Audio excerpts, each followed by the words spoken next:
সরব বজরং দল কাটলিছড়া রাজস্ব চক্র আধিকারিকের কাছে স্মারকলিপি প্রদান। গত শনিবার দক্ষিণ হাইলাকান্দির আলুইছড়ায় সংঘটিত জঘন্যতম ঘটনার প্রতিবাদে আজ দক্ষিণ হাইলাকান্দি জেলা বজরং দল কাটলিছড়া রাজস্ব চক্র আধিকারিকের কাছে একটি স্মারকলিপি প্রদান করে।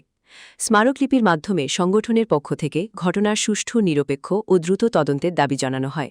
পাশাপাশি প্রকৃত অপরাধীদের অতিসত্বর গ্রেফতার করে দৃষ্টান্তমূলক শাস্তির ব্যবস্থা করার জন্য প্রশাসনের প্রতি জোরালো আহ্বান জানানো হয়। এছাড়াও ভবিষ্যতে এ ধরনের নৃশংস ও হৃদয়বিদারক ঘটনা যাতে আর না ঘটে সেজন্য কঠোর আইনানুগত পদক্ষেপ গ্রহণ ও সাধারণ মানুষের নিরাপত্তা নিশ্চিত করার দাবিও জানানো হয়। আজকে আমরা দক্ষিণ হাইলাকান্দি জেলা বজরং দলের পক্ষ থেকে গিয়া আমরা সার্কেল অফিসে আইছি একটা মেমোরেন্ডাম দেওয়ার লেগিয়া। মেমোরেন্ডামটা হইল আমার ওই অলুইছড়া যে বিগত শনিবারে যে একটা ঘটনা ঘটলো, একটা 15 বছরের নাবালিকা মেয়েরে রেপ করিয়া হত্যা করা হইল, এই ব্যাপারে আমরা আজকে সার্কেল অফিসে আইছি। তো এখানে মেমোরেন্ডাম জমা দেওয়ার পর আমাদের সার্কেল অফিসার আপনাদেরকে কি আশ্বস্ত করলেন? উনি আশ্বাস দিলা যে আসামি অতিসত্বর গ্রেফতার হইব। কয়জন গ্রেফতার হয়েছে? যাদেরকে ধরা হয়েছে তাদেরকে তো সন্দেহভাজন হিসাবে ধরা হয়েছে, প্রকৃত আসামি এখনও ধরা হয়নি। তো প্রকৃত আসামি কবে ধরা হবে বা কোনো নির্দিষ্ট টাইম উনি বলেছেন কি? আপনাদেরকে কোনো ধরনের কোনো ইনফরমেশন দিয়েছেন কি? উনি তদন্ত চলছে, উনি এই কথাটা বলেছেন। ঠিক আছে, ধন্যবাদ।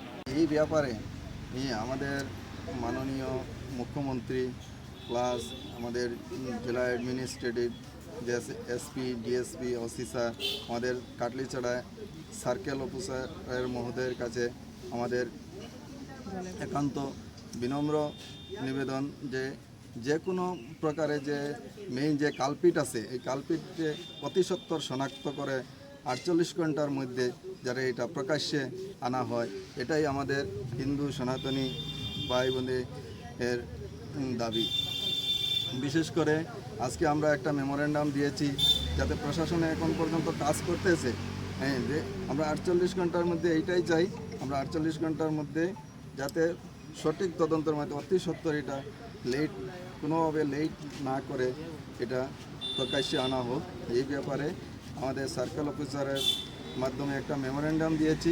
আজ সার্কেল অফিসার আমাদের আশ্বস্ত করেছেন, উনি প্লাস অ্যাডমিনিস্ট্রেটিভ যে হাইলাকান্দি ডিস্ট্রিক্ট প্রশাসন আছে তারা খুব মনোযোগের সহিত কাজ করতেছে।